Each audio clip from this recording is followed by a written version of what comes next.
After 40 years of being dormant, Steph Curry almost single-handedly revived Howard University's golf program. I'm not sure why this was never made bigger news, but back in 2019, Steph took on the challenge to revive the program that was shut down since the 70s and promised to support them financially for at least the next 6 years. My dad got me into the game when I was 10 years old, and a high percentage of my rounds have been with him as well.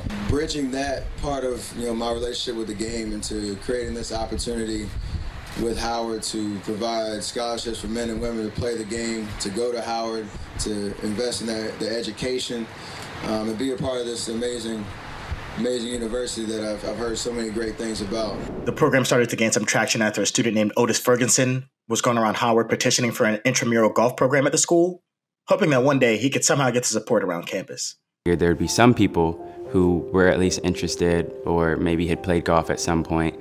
And, when I put it out, that was the case. There were. So I started the club officially my sophomore year, and the first time we competed was my junior year. And somehow, by the grace of the golf gods, Steph Curry had been scheduled to speak at Howard later that year. While some saw it as just another celebrity guest coming to campus, Otis saw it as an opportunity to take his golf club at Howard to the next level.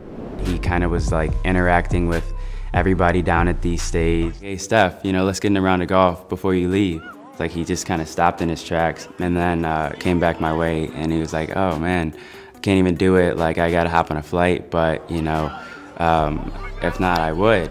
And then he just knelt down and we started talking. He had been fighting to try to get a club team started, but the big vision was to play Division I golf at Howard, but they didn't have a team, and so that obviously caught my ear. The way that he spoke about opportunities that could come out of playing golf and being supported by a university like that could change a lot of people's lives. I remember the day when the manager called me back and said, Steph wants to know how much it would cost to fund a Division I golf program.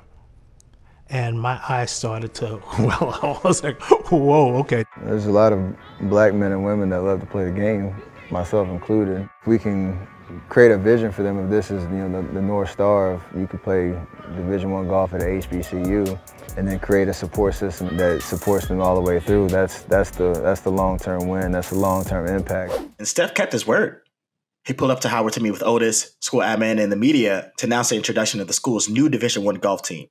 To be honest, I've been looking forward to this for a very long time, since January, I should say. And 7.5, 8 months later, we are here announcing the first Division I golf program for Howard University, all because of this guy right here. So y'all give it up for Otis Ferguson. Now fast forward to summer 2023, and Howard's golf program has just recently celebrated their second straight D1 title, a program that didn't even exist 5 years ago. And it's just crazy how it all started with just one interaction. At no point did I ever feel like I was necessarily making strides, but I never stopped. And so within the game of golf and just in life, I've learned that the way to see that success is just to keep going.